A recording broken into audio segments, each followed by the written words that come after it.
let me make it clear. I am not supporting sit at home. But what I am saying is that Soludo cannot turn to a dictator. He cannot turn to a dictator. He cannot reduce his tenure to a dictatorship regime just to stop sit at home in Anambra State. That is the point I'm talking about. Yes, there is nothing, no matter it was a gusi we kowa ego ana I will not tag I will not tag anybody here because you finish that egusi soup alone. Egusi soup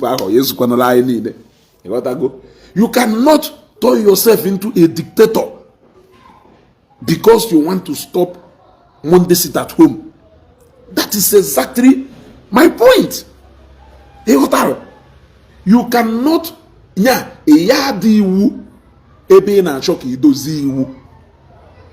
it doesn't work. And if I can because injustice anywhere is injustice everywhere. If that place injustice by Mr. A another place you use quite the same formula. I will injustice anywhere is injustice everywhere. Injustice na main market is injustice na Afianine, non-Anambra State. The same way as you force the mado ni wu na hire be shop by force. That same way can go man on Monday need to mepe your own shop no. You know the reason or reasons why EGH. Nda na so na main market my reason or reasons EGH. So as you go sit at home, I need to get here. Yes, I need to get here, but you cannot infringe the fundamental right of people because you want to enforce a sit at home. If I will in the work systematically, you convince people and tell them that Nabaya go secured. You people have supposedly with confidence. Did you hear what the police officer said? The police officer said, we don't have the right to go into people's houses and start chasing them out to come out to go and open their shops because that will be trampling on their fundamental human right. Right to freedom of movement, freedom of association, so and so things. Now, for the about market art, what I go, because I go Jane that law, Jane go some part of that law where it is stipulated that people must come and open their shops now so and so day or so and so day. Yes, when we talk about government regulating the market, it is all about government regulating the market. Can we make sure with law and order? Onye sere no ye mepe shop ye keri wonya hadal. In fact, onye sere no ya azuziafia keri wonya hadal. I want to know keri wonya hadal. Manu fodo ayekwegba Soludo eziogu ana akolo yaka. Ina akolo yaka. No matter the reservations he may about sit at home, it is not enough reason for Soludo to turn himself into a dictator, turning his regime into a dictatorship regime. Eh? He was a good. And if you talk as an Ama Ivan, as you go, now support to sit at home, as you go, now support to sit at home. Don't worry, it will come to your own side. Look at even those people not on the street. Drive home from Anambra State to Imo State or whatever. Now sit at home.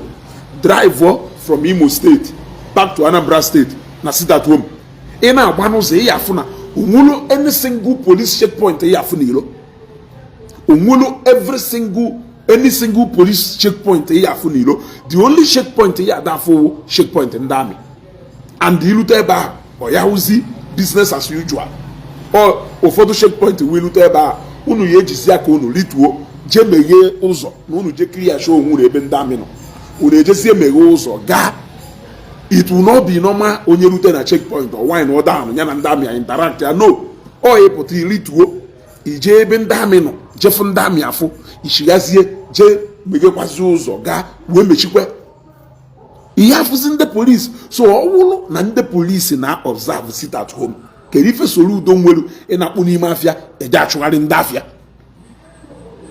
Kedu ife Soludo nwelu ị na-akpụ n'ime afịa eje achụgharị ndị afịa? Okay, mmadụ ka John Bernard ka m blọk ọwa ozugbo. You are not fit to be na this particular page. Off you go. You want to go? You not talk about if I know again. Also ke ekwu ife balulu na ekwu wash ife balulu. You want to go? Ekwu the only time he eji we ma na if I na-ekwu make sense una very dark man kwuo ye. Very dark man kwuo ye kete mapụta from ebe no. Mana nke anyị nwa na-ekwu ya anụ nke anyị na-ekwu mana vidiyo nkwu ha ya ozugbo enwapụta weda na iberivism iberivu ikpe by fire by force.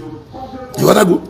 Adra, like I was saying, I drive go from Anambra to Owerri back to Anambra State. Wefukwuo na ma ndị polisi sokwa observe sit at home. So ebe ndị polisi sa observe sit at home because onwerozi any checkpoint ya afụ ma checkpoint ni na ahịa na afụ n'isi Anambra na-eje Owerri gaa try ya na sit at home ya afụzi anyone. Ndị polisi niile aha na-akpụsi ya na observe sit at home. O wee wuruzie harmless individual ịghọtago ife awụkwọ ndị bụ egbe na kpuru na observe sit at home. O wee wuruzie harmless individuals ka ị na-achọ ka ịchụpụta ka oke na ọkụkọ na iwuriri iwu na ha ya bịa mepe shop. That is exactly the concern we are raising. We are not saying that we are supporting sit at home to continue, but what we are saying is that he should go about it in a legal manner. He should not infringe the right of people because he want to stop sit at home. Alex Oti did not do that na Abia State. Asịrị na ụzụ amaghị akpụ nela egbe anya n'ọdụ. Soludo nidiri ije na Abia State olu ebe ahụ je jụọ Alex Oti, how did you do that? Yes, how did you do that? You are forcing people. No one hear me. Oh, business. Is it your business? Is it your business? What right can you ebe na nkwo nnewi na asị ndị mmadụ na ha emepere shop? Onye jụ na onye emepe shop ọgbasara o ji ụgwọ shop onweghị levi a na-atụ n'ime afịa ọtụhọ onweghị ụgwọ a na-akwụ ọkwụhọ ọ kwụchasịchara kwụọ ma taxi ya whether na o mepere ma o mepeghị onwe duty do expected of him to pay ọ na-akwụ ya do up to date. Keluzi ife wu your business ọsọkwanụ na o jewere akwamozu ọwụkwanụ na akwa ozu be ha that day ọwụkwanụ na nwa ya na-agba nkwụ ọwụkwanụ na o jewere ọmụgwọ ọwụkwanụ na o jewere obodo oyibo ọwụkwanụ onye nweghị nwa boy. There are so many factors nwere ike ime mmadụ na ebe mepe shop ịgbazi onye ahụ na ọwụrụgodo na-agba nkwụ be ha na iwuriri ụlọ ebe mepe shop na ugodo na-akwa ozu be ha na iwuriri ụlọ ebe mepe shop na ugodo na nwa enwụrụ ma ọ na nne ma ọ na nna enwụrụ ọ na nwanne enwụrụ na iwuriri ụlọ ya ebe mepe shop na ugodo na onwere church activities o nwere ọ chọrọ ide ejere onwe na onwere meeting ụmụnna ọ na onwere meeting club enwere ọ chọrọ ije na iwuriri iwu na ebe mepe shop. These are things you don't have control over. You don't have control over it. So ngunwe ịchọ ka iwelu the instrument of state we enforce or we force people to do things against their own way. It is against the law. In Adiwu, you swore to uphold. And this is what we want people to go and tell Governor Soludo. Onaya Sunday, oh yes member. If I want a governor could be yes. After money in Kepota na national television, in a disgrace you or in the name of Nenacho, Kudo governor Nifokuru, in all there they disgrace you. Governor has the government owns the market. Government owns the market. Or government either regret the market. Somebody we be na comment section na ma ye Juno. We compare afia. Ke kama yesi Juno we compare afia. Unu ebe ahụ ibi na amụwo ọhọngụ nwe onye nwe unu ahụ landlord nwe mana the moment you put that uno up for public use onwe na some limitations na right yeah. In fact you can now comfortably tell the landlord na unu iji oyo ụgwọ I want you to get out of my flat. Leave my flat. And he will leave. Because if you know me about onya bujogo bia beg in as much as you know onya lawyer. Surveyor. Yeah, surveyor.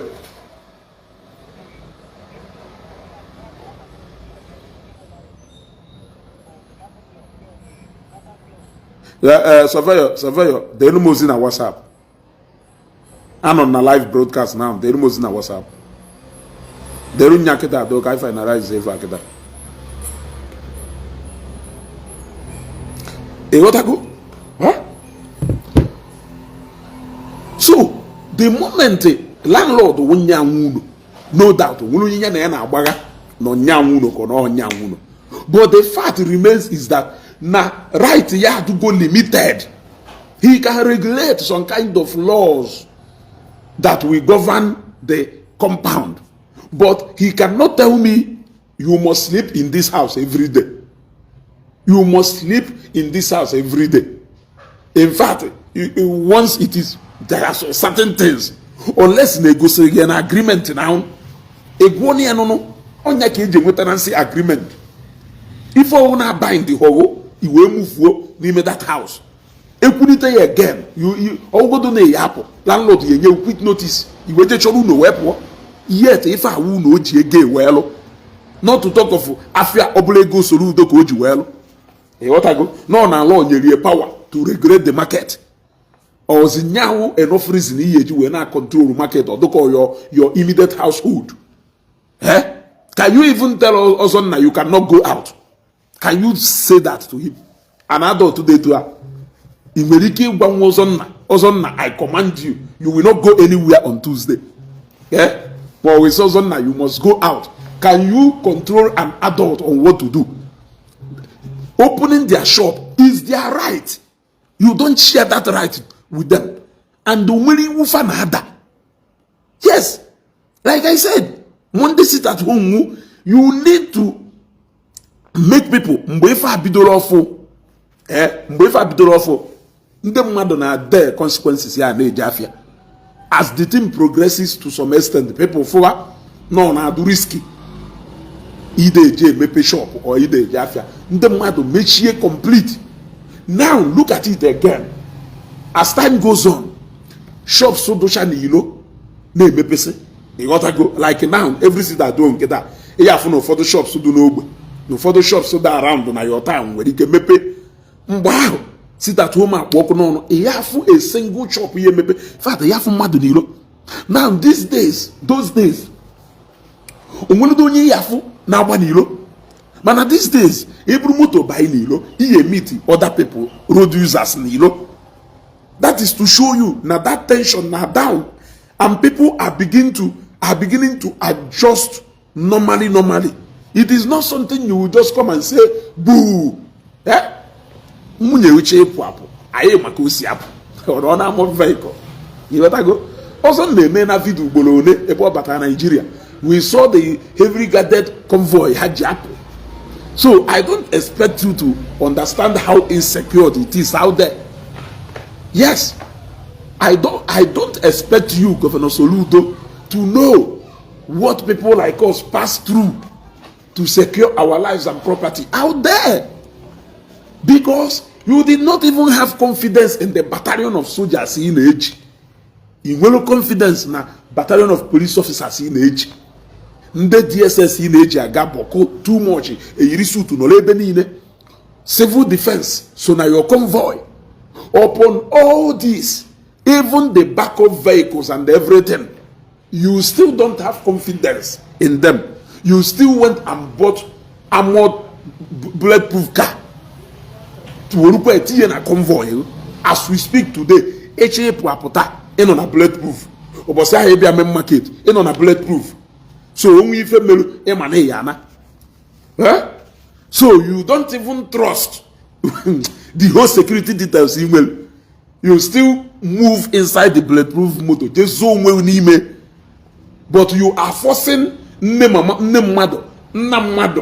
Allow them to take that decision themselves. When we family how many decision have taken, we will still get to that point. The only thing you need to do is to ensure that Anambra State is secured for everybody. Forget about every other thing. Shop wa ha emepe ohongo ka o ka ewute. Okwe ma shop wa onwelu ndo gano na machine pass ya wo that Monday ha emepe ha na lose millions of naira. Ohongo ka ya ka wute. You cannot cry more than the bereaved. Yes. You cannot cry more than the bereaved. Ka ngwa eziokwu. Yeah? Ega hi na-ekwu Anambra State na lose or by revenue anako every day. Ka I wee ghọta. Because now man, most of people na akwụ n'ime afia ha na akwụ monthly. Apart from daily akawo revenue and the uniform na anakosi here and there. Rest don ka we fere so okwu. Mana ọ bụrụ maka ego a na-akwụ government ndị na-akwụ tax n'ime fa. Wonder cannot stop them from paying their tax. It is a personal decision, my dear. You cannot force people. People are losing individually more. But what they believe is that their life is more precious to them. Show them that Anambra State is secured. Make them to have confidence in our security system. Make them to believe, to have that confidence that the environment is secured for them to move. People will move. Who doesn't want to move? Eh? Who doesn't want to move? Can Jono Gajuno?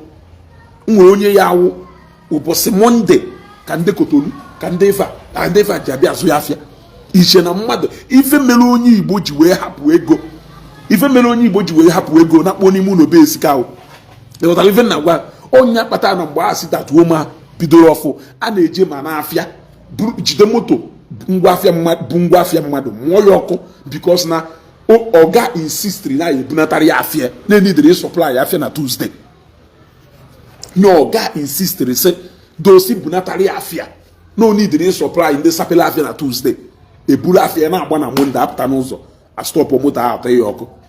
E mamma done, oh, Monday engagement can do haji wenata. E mamboya wanokata, about so ni mafia. Mamboya wanokata, a day na local market. Zopia sia, even the affordum bottom mad. Even in our risky people who take it before they eventually not willing with her. Yeah? People try to resist that sit-at-home order, but or end well. So oruzie now anozi no nolo keta ndị mmadụ na na-achọ ka ịchọkwalụ ka iwo batakwa another tension na Anambra State, because by doing this you are just calling on those people now enforce that sit-at-home ka ha bịa tishala aka with you, which is not nice. Yeah? You want to go? You want to go? Which is not nice.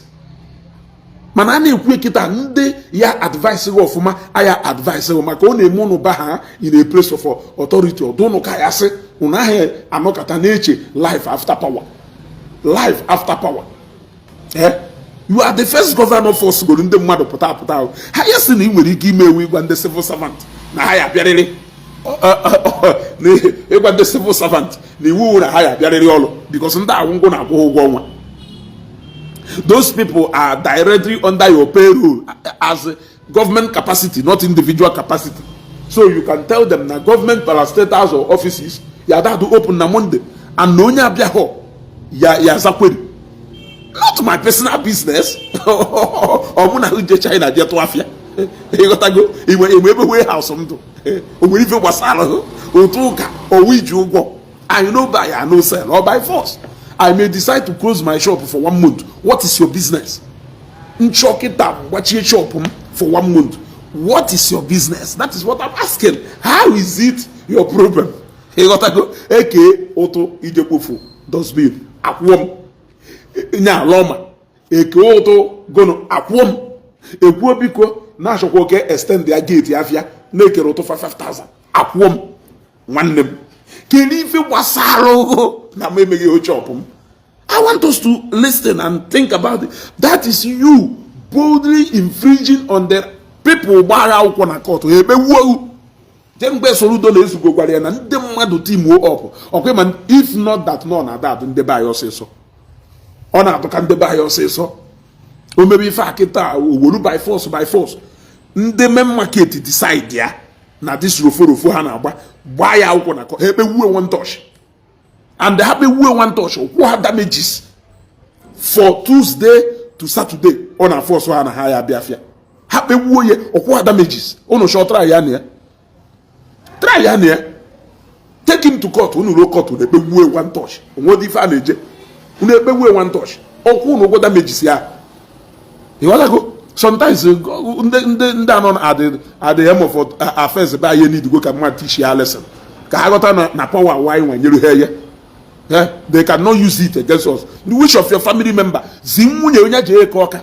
Nya zi nwunye you first lady. Nye ji any security, nye nwere any backup people na na nko. Nya je ka ọka je gote ifu unu yesi. Zi nwunye unu mo we use your immediate family as a practical. Let us follow.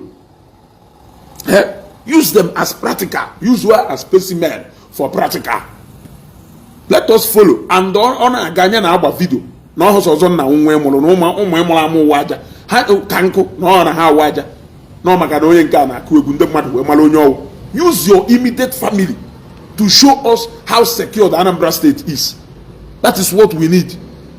You cannot be Igbo security na agba na abakwonu. Kerife na abalumba.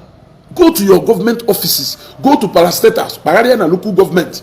Bagaria na government offices. Tax office. Bogasia licensing office. Bagaria benina. Eba ki inwe power. Because those are the people in our salary every month. Owolu no mwe business. Owo na mwe 20 workers na akwụkwọ every month. Na no on Monday. Ayemem ka at the end of the month. Ka nwopu ego makwu. Their salary ya be complete. Schools. Ada amino so Monday na Monday we sit at home we gara ita akwụkwọ ife a na-ekwukwo n'okwu ya ewu ndụ ọdụkwo dibịa afara ha ya osego ndụ adụkwo fa na-ekwekwe na Monday ndụ adụkwo owu you must come out owu nyawo na ndụ wodo secured. Allow people to gradually have confidence that we are back to track. Oge mbụ ife nji mara ga atụ na oge mbụ Monday sit at home ebe niile adajụ mana kịta sit at home kịta ịya free ihe biriri nri. Oge mbụ sit at home ihe ejegokọrọ ife niile n'idiri dewe na beyu. Monday ahụ isi da n'idiri ọ na-esi ụzọ ọlụpio jebe agbata obi ịyafụ mmadụ na St. Mary's na ịpụ ebe a ịyafụ mmadụ na Amụkọ na ịpụ ebe a onwe restaurant ihe emepe onwere onye ya apụta. Mana gradually these days on Monday ịyafụ restaurant ebe ihe jeri nri ha ka nkụ ichi igolo ọgwụ ịyafụ ebe ije golo ọgwụ ife ọwụ na ị chọrọ igolo ịyafụzi ebe ihe ejegolie na ọdamya sị na onye ọnwụ na-ada emepe. ịghọtago o nwenanụ mgbe ekwuru ife a before now. O nwenanụ mgbe ekwuru ife a before now. Tụọ ya asị iwu na ngwọ Nnewi tụọ ya ebe niile still olukwu ụbọchị a people apụta ha ofu onye sikwa n'ụlọ ọha ericha mana ọha sielu ofu onye ericha Soludo ya na agbani mgbe na-achị ịgba. Your duty as the chief security officer of this state is to make sure na every single individual nọ n'obodo a do secure. You got to go? Is to make sure that na every single individual person nọ na this state do secure. Enwe ha security of life and property provided namadiwu you cannot dictate my movement. You cannot. Let us tell ourselves that truth. So ndị main market sure ha agbaga akwụkwọ and the mụnwa na agwa na ha agbaga akwụkwọ ha ya ekpewugwu. Yes. Listen na ndị House of Assembly eje wotara mụ that new market act ka ọgụrụ unu mere. Let me see that law in that particular iwu no pass ebe onyelu governor the sole right to dictate. Yes, he can close the market like he just did, but oye may with the reasons and reason no ojuwe is not enough. Also it has security breach or no, he can close the market, but obulo this particular reason ojuwe close the market because there must be a reason. There must be a reason at federal government here do no kata declare state of emergency. Haya no kata meye. The same thing with this. Government cannot just shut down the market without giving a genuine reason why they are doing so. If either now the name will breakdown of law and order. However, since security breach, they can close down the market for the sake of protection of life of people, but not na iwu na mmadụ ya abịa mepe afịa na mmadụ ya abịa mepe shop ya not imega afịa gate nkwọ Nnewi na-adụ open gate nkwọ Nnewi na-adụ open nwere onye ya nọkọta bịa n'ime afịa Monde bịa mepe shop gọọmenti ndị isi afịa gwa ga-emepe na ọ dịrọ possible ya nọkọta bịa mepe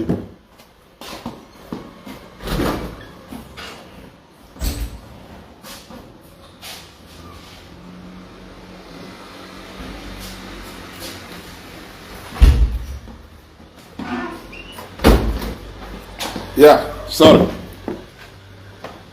You want to go? Ya no kata, baby a mepe, ndi si afia siga bia na mepe.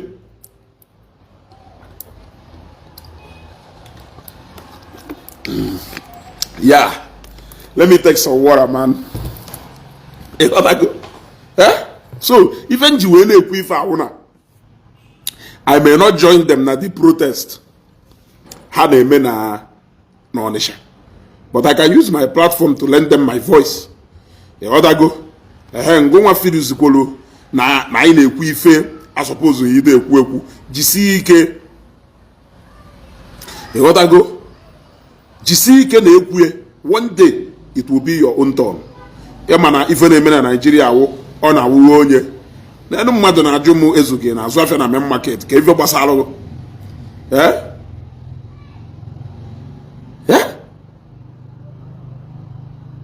Ezugo, the simple reason why he is thinking this way is because he has taken over the market leadership. Ngaya jisiken. Jisike. Yodago. Mmadu no kata osimu Ezugo. Ina azụ afịa na main market. Kedu ife u business go. So mada hosi azụ afịa na main market. Mada hosi azụ afịa na main market. Mekuzi n'okwu. Musheruzie until ụbọchị o yerute ebe na azụ afịa ewe nkwu okwu. You see, sometimes anyị na-enye ndị gọọmenti authority and power because he had that address ife ọjọọ gọọmenti na-eme ịghọtago he had that confirm ife ọjọọ gọọmenti na-eme efu mmadụ ọnọrụ na-edifende ha efu mmadụ ọnọrụ na-eprotect ha ị na-ajụzikwa onwe ọwụzikwa na onye anọ n'obodo a ọwụzikwa na onye anọ n'obodo a ka iyezi wee na order movement of onye ịma na olugo 18 years karịa 18 years ngwa afịa nya gotara kpọwi ụgwọ chọpụ nya kwụrụ onwe ụgwọ ji na chọpụ nya ya akwụ onwe commitment onwe na chọpụ nya ka ọ dụrụ kere ife wu your business ebe ahụ. What is your business as a government? Ogotofu nkwukwanụ na as a businessman na Monday, Thursday and Saturday na my ada abịa shop na mmeji ejoka ọ gbasara ihe the timetable dey my own timetable. Ihe schedule your movement, schedule my own movement. I want to understand. All na nkwo na Monday, Wednesday and the Friday. Na mu ye were je one program or the other. Where the problem will come, go is ọ bụrụ na mụ lụrụ oge mma akwụ ụgwọ landlord wee sị m nda wee jụ na ma ya kpere n'aka. So I don't know why they are doing this politics of always trying to shut people down so they can't talk. People sense like so many people feel na area ebe uno had adrosi secured. They all run for their life. Jane Iseke, Ofuaka people of Iseke return back to their hometown. Even a lot of people are not touchable.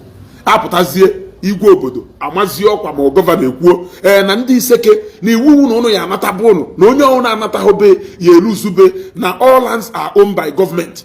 Because ụfọdụ na-atụ logic ya no government nwe afịa ha more that all lands are owned by government, but enwere regulation, enwere iwu limitations of ebe right government bidolu nwe ebe ngụnwa bidolu. If not, government will just come randomly and take over every land na onwe iwu back there up.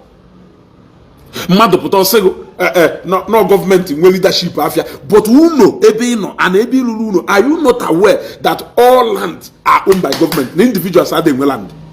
So ụfọdụ logic adama aghọta. So gọvanọ pụta kịta ọsị ndị iseke iwu na oge unu ya anatabu ụlọ erugo, ndị ụmụọma kere ife a na-akpọ ha ihi ala, some part of ihi ala azịa ka ọgụnụ ụmụ ebe enwegasịrị insecurity mana ọrụ na anyị na-enye onye ọnwụ na 1 week or 2 weeks iji wee nata na ọnwụ na ịnata ha n'ihi elusu compound go that all lands are owned by government. We cannot entertain a community being deserted of ya na-ete ebe niile. It is economic sabotage. My own house. If I decide I will leave it, it's none of your business. Even if you na-eto na iji iswe nchagbangeje na aswe, provided no nwe of ya topụta abem na cause harm to my neighbor. Esiziem na ngonwa government ye determine on how to run things in my house, in my own personal house, simply because all lands are owned by government. Ayewola kai na kwado these people ha na-epu nku. Munaru ewola kai because of your interest na this government, because no nwere ebe isieli. Ishefuzie that government will come and government will go.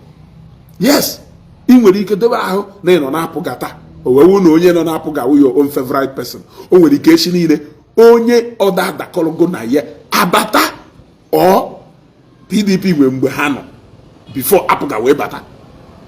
Enwe change of government, you will begin to feel exactly ife ahụ ị na-edebe ahụ na onweghị ife ọwụ. That is why I'm just say as a party member, as a party member, always move with good party policy, good government policy. Nkedo njọ condemn oye. Nkedo njọ condemn oye. Only if I show that man by nature is a political animal. It's either ni ikwetaro or ni ikweho. It's either they participate in that exercise, or if you don't participate in that exercise, any policy the people battle make it will be binding. The same thing with Ngoma partisan. I am not against being partisan. What I am saying is that why being that partisan? Use your sense. Use your sense. Or government you will say na oko ha 7 madagas na ganilo. Ina kwaka no n'ezioku. Because you have a way or how you always get away with things. Mgbe party ahụ nọ n'ọchịchị pụrụ, another party nọ na-ewe bata gbaa ka ya nọ wee ma ife 7 o'clock a minute to so many people. So sometimes ọ na-awụ ọ na-amenahụ onye ịghọtago, ọ na-ada awụ ọ na-amenahụ onye ọ na-amenahụ onye unu niile onye ọwụna ebe ikwuru okwu kịta onye apụghị akụọ, ebe ikwuru okwu onye apụghị akụọ. Mana Monday ọ na-eti n'ebe na-alahụ ụla. Monday ka o ji eje meeting club. Monday sef ode eje emepe shop ya, mana ọ nọ na support gọvanọ na ịgwa ndị main market na kpute na main market bịa nọrọ on Monday. Asọkwa m onye chọrọ ije afịa eje n'afịa. Ịghọtago, ine na onwe gị anya firuo na ịgbatara onwe gị anya n'ihi eje nwa ijebenu. Yes, ine na onwe gị anya fụ na ịgbatara onwe gị anya ijebe. Ịghọtago, ị na-asị m megoro ịgbata onwe gị anya ijebe. It is your choice, it is your right. Mana nke m dị against wo ịfọsụ zi mmadụ afọsụ which law enjoy no ndem market na-asị ya Soludo, where is the law? And the name to harden the ikwugo oga. If they take you to court, you know self na popo court na ekpewu nwo power nye right here. Fa hu na-emewu go una na break law n'obodo ndị APC wuru kịta na ha APC zọọ ụwa na apụghị bebe akwa na maka na ewe apụga gọọmenti na ewe apụga nọ n'opposition. mana ngụnwa anọ na place of authority kịta ịchọọ ka ime ife because na ife iru n'ihe emenwe minwe a ịma na ife ị na-eme dị illegal in as much as na ife iru na ife ị na-eme ewu for the betterment of Anambra State, you cannot go about it in an illegal way. Yes, you go about it illegally. Any illegal means of trying to maintain law and order, it is also illegal. Yes. Onye ka ha ji wee sịgo na mmadụ in as much as na police na charge police with the task of maintaining law and order. O wee gwakwago na everybody is considered innocent until proven guilty. Ka e wee tikwa limitations to the power ahụ enyere ndị police. Ka e wee tikwa limitation to power ahụ enyere ndị police so that they cannot break the law while trying to maintain the law. Yes, otherwise na mmadụ wuo onye ohi ekwuo na onye awụ onye ohi police abịa ebe a, they cannot break the law by itiwegodo onye ahụ ife mewe onye ahụ anything even when it has, even though not go proving na onye awụ onye ohi.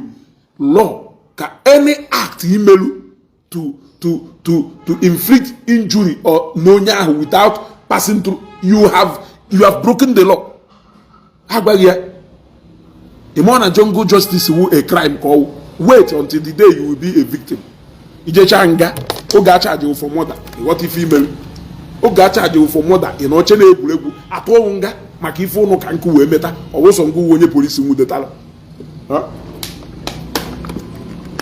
ọwụrụ nya wefe ha na you cannot break the law while trying to maintain the law. Ọ ife Governor Soludo na-eme ị na-ekwuzi okwu ọdụ ndị mmadụ ka ya sị na support sit at home. Yes, mwa support on Monday, let everybody go about, but you need to create an enabling environment. You cannot go to people's house and drag them out against their will.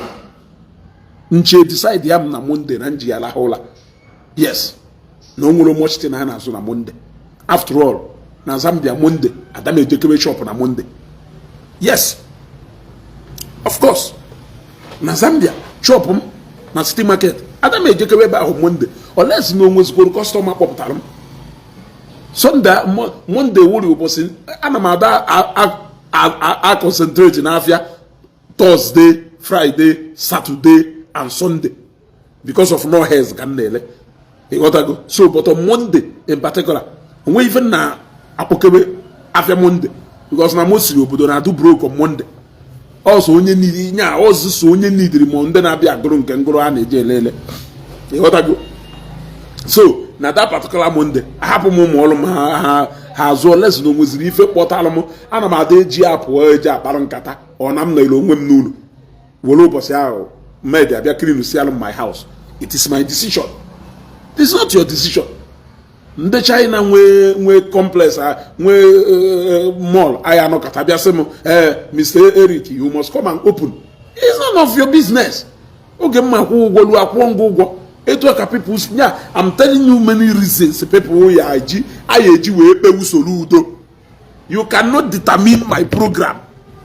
You know komta ọ wụrụ na nna alụlụ ọlụ ụbọchị ma ya bịa ọlụ amanụ ngoda gwa saa biko na mmejekwa n'ife dị otu a na ife nji abịa ahụ ka nna agha ọda biko grant ya permission na ọ wụrụ na nna alụrụ ọlụ. Ịghọtago? Not when I'm self-employed. You got to go. Not when I'm self-employed. You never expect na ni yenwekwa decision over my own movement. Ụfọdụ ama justify here. If you don't job, you na-ekwu na ọgụ mma because na on the other part of the divide. Don't you know that tomorrow na table will turn? Don't you know that tomorrow na table will turn? Onchi iji akwamozu ejeze m na government house je na Soludo order sie saa biko ayi ejekwa na akwamozu taa mabịa mepeni shop nta Monday o ife aya dazie eme nya nchi iji akwamozu ma ọ na nchọrọ ije Lagos and achọrọ m ịhapụrụ mmadụ shop m ejekwu m Soludo sie saa biko for Monday to or Monday no memepe shop due to na achọrọ m ije Lagos. Is that what he wants us to do? You got to go? So I'm trying to tell you why he doesn't have the right to move people inside that market by force. But he can create an enabling environment that when people look out, they will see, okay, my life is secured. I can now go out. For you don't love money more than those people. Only ye je no je kuru 500 naira. So if meziri onye Igbo ji we gbachie chop ya gbafere ime ọ na ife akarị ife mere onye Igbo ji we gbachie shop ya we ju na ya bịa nala ego onye Igbo ma na ife fọrọ ya ewu ụbọchị ya da akwa nne ka a na-azụ afịa na shop ya ịmahụ ife fọrọ onye Igbo ụbọchị ya da akwa nne ka ọ na-azụ afịa na shop ya nya ka o mechizi shop ya na-emechi ọgwụkwazie ngo na-achụ ya bịa mepe shop. You got to go? So sit at home, but you need to gradually show people that they are secured. You need to come out to feel what they are feeling. What do I mean? Drop your security like the next Monday. Soludo ya beme market. Obiaba nyago full commissioner nyabulie na korora. And nyamakwa kwa biko no ana mejebe market. See you in main market. And then when any backup security van yes anywhere. Nya jeme market. Olo me market o litu olo nwe. Nya don't worry when ife ye me in terms of ndem mother. Ndem market ye je aka have more security na main market. Security for protocols. Nya gwa ndi ochichi ime afia gwa biko no na I need the protocols ni ime afia. Hapo haka ha yesi we me. Mana move God with Corona from Oka to ime afia. From Eba to Ekoka. Okay, Kugarcharia has ebe a whole governor a move without security. Makefa nodo kane kwa glove naka. Wela amayaka ni mmiri isizie mu gbapu glove nke no nwe fe yemem. E ma ona na atoga. Mo wi yire mbutu no ba we wukwo ni moko. E na asisi mu bata with oba nkete no nwe fe yemem. You are the least person I will listen to. Yes, because you have shown me by practical what I should do. So how can you be telling me otherwise? How can you be telling me otherwise? Ingujem miri mi huifa. Ena sise mungu no na atoto. By face ya himelu igosigo na mmiri a ado mma. Ka eki yesika na afọ so mse mungu we no nwe ife na eme mpu mmiri nguru gbaru ihu. Mmanye nguru gbaru ihu. You see, even for the reflex action I had him, I will get on go there whether or not or Balu because not going to on a bank on you now ballon. Only come say for fun test yado as bad as say to a manner impression I hofla matago. Nyaki ukon the police buche benine book or three bulletproof motor, but anima fiana wasn't them mother. If you don't come out, I will cross the market for 1 week. If you don't come out again, I will close it for 2 weeks. If you don't come out again, I will close it for 1 year. I will level the market. Onyo Emeka. Go shada ni fe na street in Ekoka. You will just main market. Go shada ni fe na street in Ekoka. So share this video. All these videos is just a form of me lending my voice. Yes, it's just a form of me lending my voice. Because of Muslim because no feel na many dripu makefanyoba. I don't know what you are taking this page as. If this page in a it's just that no, very dark man, or because no very dark man. So you want until very dark man, you man on mad if we very, and that is why all why go on and very dark man, very dark man, very dark man. But that's something on if we are from page 1 instead of can the next person know, or instead of he make mana ihe eme because na ị na-achọ ka very dark man kwuo ye emozi na your own little contribution can go a long way. Can even very dark man na make it special. Your own contribution can go a long way. This demonstration ha na-ekwu kịta ụmụnne anyị niile participate in ndị Igbo niile nwe page, everybody is speaking against it. What can be more than that? You are waiting for very dark man ya woku ha ozugbo. He just say in a comment section, am I the only person that has come here to read comment? Not to go when then allow. The main thing one, the first 1,000 comment here for anything related to Ifokulu, and common sense. And common sense. Staying in very dark man page is like sleeping in my bedroom. And I koyedi if you need anything to do with if I hope. So why can't you give your brothers as much as that support when they are raising injustice and enemy? Esemo, have you finished talking about Efayoba? Because I stated the obvious. Have you finished talking about Bilod? Because I must support VDM. Yeah? What do you mean by I don't have the right to my own opinion? Yeah? Ije na pages umunna niile onye ona na call out Soludo if you have not necessary. The VDM there have eketa if was he VDM is now fighting for Igbos. Where are our Igbo bloggers? He is fighting for Igbos now. Now mem market ya obiara mgba obogwa obiara mgba imoko ndị Igbo bloggers ayo one kwuru maka obogwa imoko mmadu one jelu na obogwa e value ha because na your alpha and omega abia pubo eba your alpha and omega bia ho onisha e magari ozugbo nya ife ni na na-ekwu make sense feni na na-ekwu make sense. But we are leading a genuine protest now. Although I say na I na-ekwu too much about something. Although I say and they can value page VDM ahụ yawo at the end of every month we will sense we je gbala ego mana nke ma adro monetize no na mo just sa wolie.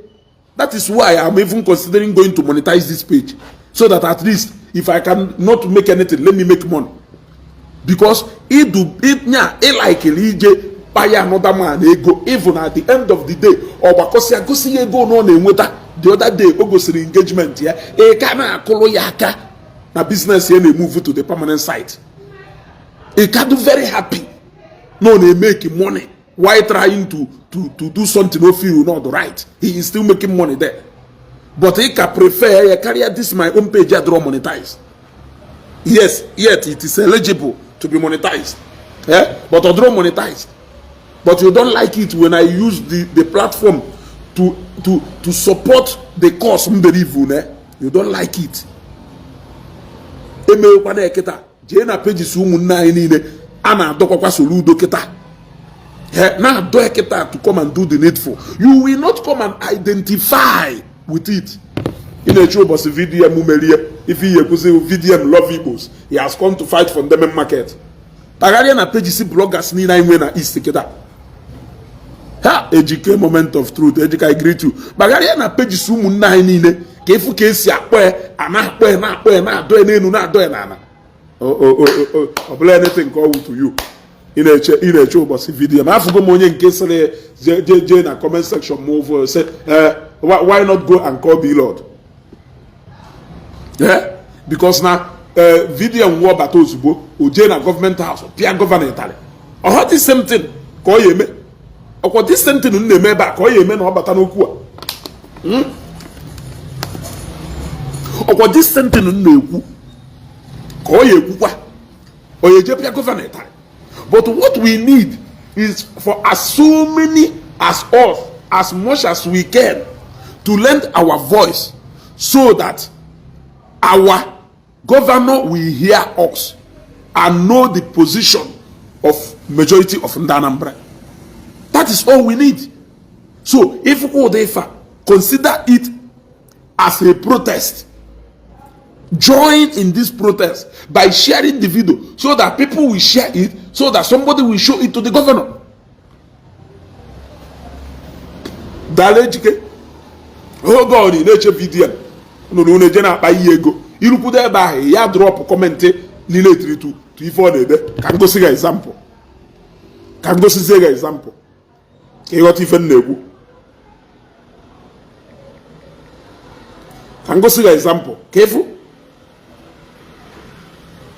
ọ ha wụ ndị ya awụ ị na-ekwu okwu ha agbalụ bịa ngwa n'anya ka m gụọlụgụ the first comment ya afụ na video drop onye nke asịrị I prefer watching your videos than thinking about my future. Nyawu ife oflo ya ekwu maka ife okwukwuru maka something o onye nke asị wetin Mr. Disappointment they do for here. Kedu ka o si wee nwe those of us running straight to the comment may our pocket never run dry. Don't book a judge by its cover. Sorry, don't cover a judge by its book. Don't judge a cover by its book. Whatever. I dey front to make nobody mash me as if I dey with Presido when he dey post this video like this. Oya, make we waka like say we are from Abagana. Comment can na jurugo. Two elephants are fighting, waiting concern ant like me. Please VDM dash me one of the Teddy Rattle. I'm at Abuja, make I come collect. Very dark man, just be like BF. Nobody they ever gree say he dey wash am. Even in naketa, kele onye n'ime ha kwuru something, nwere something to do with ife ọ na-ekwu. As I come early today, make nobody mash my leg yo. I dey get anger issue. Can you consign I brought shares for everyone who came here to read the comment. Ordinary share. You got to go? One if you go. Can Ife will something to do with Ife Okuleba? Onye nkase una dey sleep for comment section. Just 13 minutes of action. VDM the next business proposal interview is me. So you guys they sleep for here. Tell me. Just a minute. House done already full. Make one rat buy me food. Any of them could do something that has to do with Ifokuru. I don't know what Solomon tell 700 wives that I cannot tell one girl to stay with me. Tell me one thing. Tell me one or any of them who go anything concerning Ifokuru here. If una, some of them don't even play his video. They may rush to comment section to go and read comments. But the same thing I own, we think they cannot come and identify with it. They cannot even try. Olu or share the video, or share had the video, or Jena comment section, or Yahanu phone eku. Okuma Google ye, Jena video aketa. Jena video aketa post to keta. Share don't finish for here. Oh, please, I need one. Tell me. As you rush share comment section, now so God go rush bless you. Tell me. I thought I came earlier, who they match me for leg. I'm a grow comment section in the jail.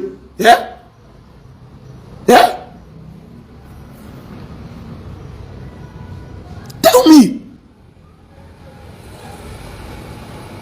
I don't know. Mana, opotaketa afuge bi na-ekwu ife keta. Odue ka ya se na aso speaking in tongue. Offer ha ka video mu kurie ifo ya omachapụta. Ayi we problem o. Ayi we problem. Etu aka the fish magnet is well. A lot of people ndị Igbo niile na-ekwu maka fish magnet, na-ekwu maka fish magnet. No Zeus ha, everybody including me, all of us na-ekwu maka fish magnet. The moment the video mkurie Bogaro ozugbo biaba okwu ebigo. Case closed. Case closed. Eji Mosego, he is fighting for ndị Igbo. This is a just cause now. Identify with this protest. You cannot identify with this protest. You cannot. He prefer people jiga balego. Nde jiga balego. Nde choreba na oku. Not because they want to go into it to solve the problem, but because they want to have engagement so they can make money. Those are the people in Alpha and Omega. But some people like us who sacrifice the page, we have not monetized. We have not make one kobo from monetization. You are even in engagement to show for VDM. Now VDM they make up to 1 billion, up to 500 million. On alonyo bodokuru that you are interested in ego video. Somebody will only now you can never reach the height of VDM. According to Onyobodo, you can never achieve what VDM has achieved. Achieve both quarter of Ife achieve. So provided na VDM Kayemo Fuma, he is happy. She is happy. That is it. Kayelo Mwayaka. Kayelo Mwayaka. This is why we are not progressing here. This is why we are not progressing here. That is why the governor feels he can do this and get away free. Let us take advantage of this social media. We just not waste the time na platform when he phone and contribute to there. By your comment, I will even know they understand the difference.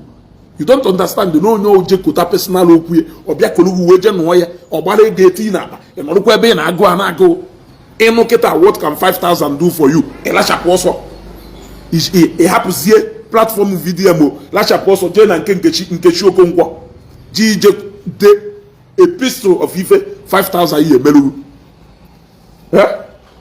mani ye je ba je kuko wisi onye o jekota ogo obia kolugu we no odi ogo iji ma akpọ rateresa dimkpa mmadụ na-akwụ anwụrụ she family but ọ na-asị you can never achieve what very dark man has achieved. Onye dị ife akwụkwọ onye ma na ihe enye nni nye family ye nni ọfụma so ọdụrọdụ bọdad compare onwe with you iji onwe compare onwe with you ọdụrọdụ bọdad as long as na VDM ka mma ọ dị very happy ọ na-atagodo aja ma nyawo na VDM ka nwa mma all very very happy.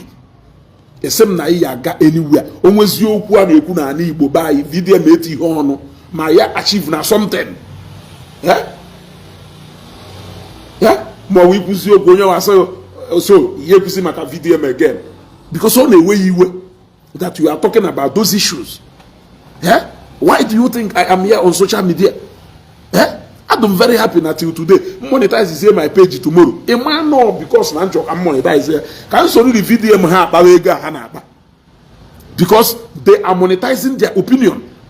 There is no single opinion how to do free. You may not pay for it, but Facebook is paying for it. Yes, and that is why you can never see only page here to monetize. Only for the matter how you put you on. Only for the you want how you put you on. Yes. Because I say page more. But why I say whatever I want to say is because now man page ma don't monetized. Yes, I can say whatever I want to say. All video can chori go why oku. O den ke fa nyoba ndo camera. I talk. Yes, ko ye kusie yike onyo na anu onu ma na ezugo puri fe do to a. Amuron na abulayo ọnụ. Amuron na abulayo ọnụ. Yes, of course. Ejike. Ọ na video nwe onye Igbo. Onye elu na level ahụ nọ na. Ha ma gwa ye ko weworo. Ọ na video nwe onye Igbo. Onye elu na level ahụ nọ na. Umunna anyị nọkata ha name onye ọpụta ọsịgo what has Beloved done for people. Video may be to empowerment keta. Tobito n'ime empowerment keta. Aputaziana so ezugo. Have you seen it? Have you seen it? Ochefuo na mmadu 40, mmadu 50, mmadu 100 Beloved employee in all is equivalent to feeding more than 500 to 1,000 people. No sense. Nyama no nwe ye na alụ ọlụ. Ogo na alụ ọlụ na akwụ ya ụgwọ every month. Faith and hope ụmụ ya depending on him. Nwanne nwoke ọ na-azụ n'ụgwọ akwụkwọ depending on him. Mama ya na papa ya ọ na-eledo anya, depending on you. Ndị ọgọ ya ọ na-emere ife, depending on you. Every single people ma ndị ọ na-eji akwụrụ ụgwọ hospital bill ahụrụ ya nwe o chefuo na ọ gaghị etritiri nwe. So in other words, you want to compare somebody who is not even an employer of labor because no empowerment. A more na video na below the place go some people na permanent empowerment. That is why you keep comparing him with the people career. With the people career. Only provide the permanent jobs to more than, we are not even talking about indirect jobs. Indirect jobs. When I mean indirect jobs, I mean by all those people who know that B point put into gasoline, you know, like in the POS. We're not talking about those people.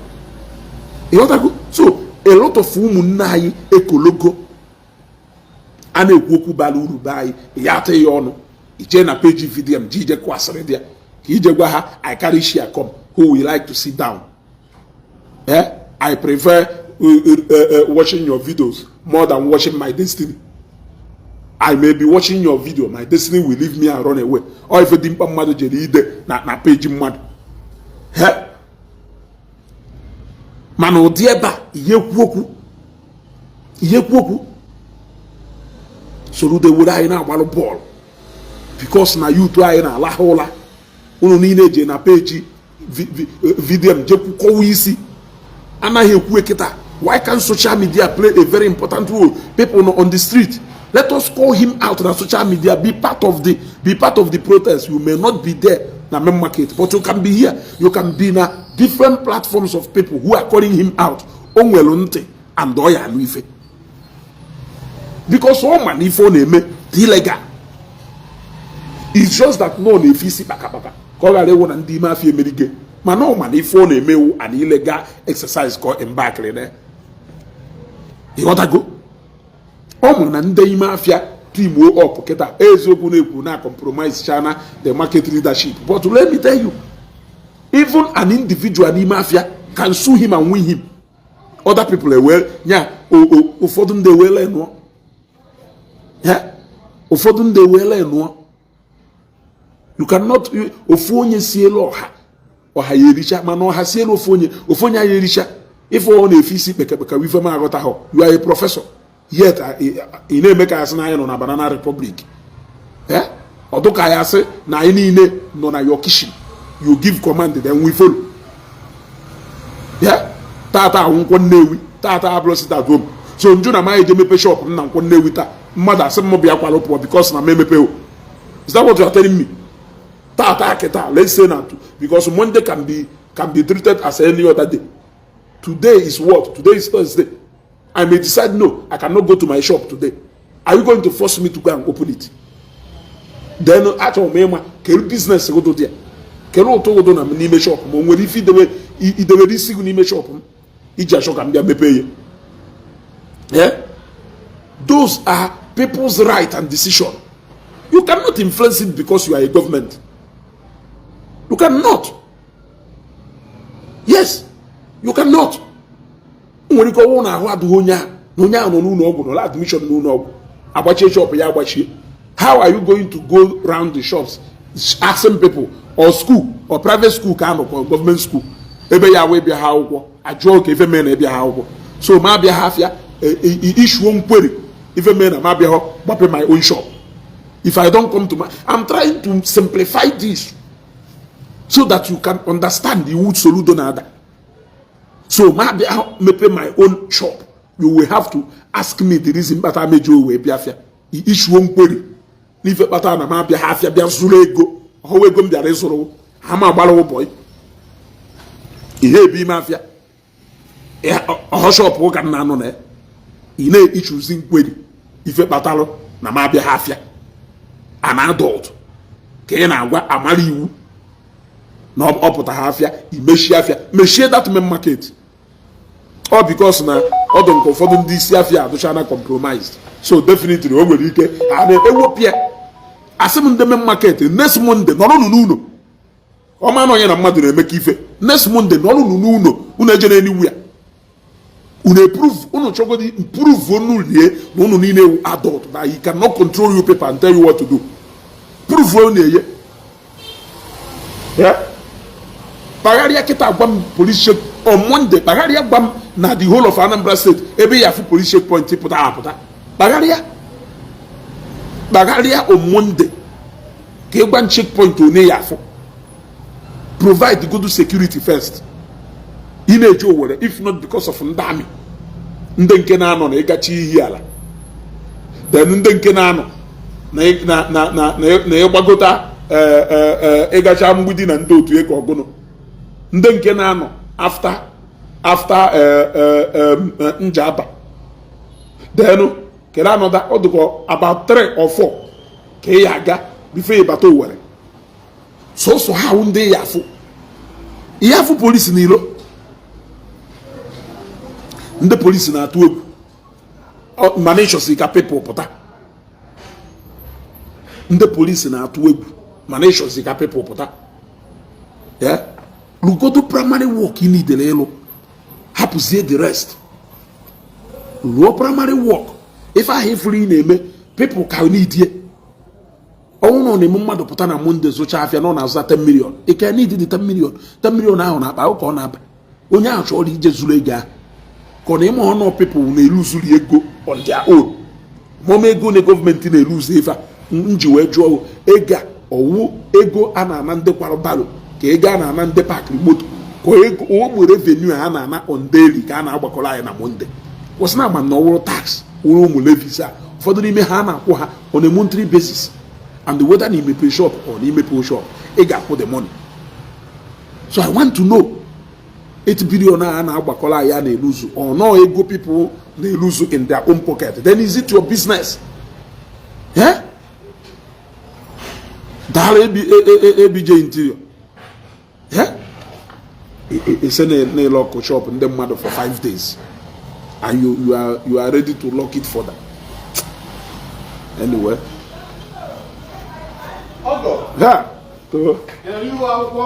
man,